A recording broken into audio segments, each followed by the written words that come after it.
ষষ্ঠ শতাব্দীর প্রথম দিকে গুপ্ত সাম্রাজ্যের পতন ঘটে। বিশাল গুপ্ত সাম্রাজ্যের ধ্বংসের পর সারা উত্তর ভারতে ক্ষুদ্র ক্ষুদ্র স্থানীয় রাজবংশের উদ্ভব হয়। সৌরাষ্ট্রে শুরু হয় বলভীর মত্রকদের শাসন। উত্তর ভারতের মধ্যাঞ্চল, রাজপুতনা ও পাঞ্জাবের অংশবিশেষে আবির্ভাব ঘটে এক বিরাট সমন্বয়ক ও দুঃসাহসী ভাগ্যান্বেষী যশোধর্মনের।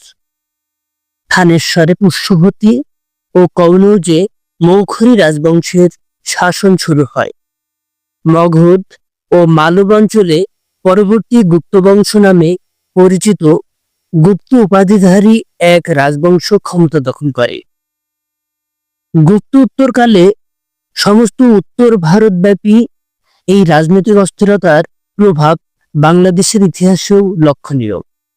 সমসাময়িক অবস্থার সুযোগে ষষ্ঠ শতাব্দীর বাংলাদেশে দুটি স্বাধীন সাম্রাজ্যের প্রতিষ্ঠা হয়েছিল।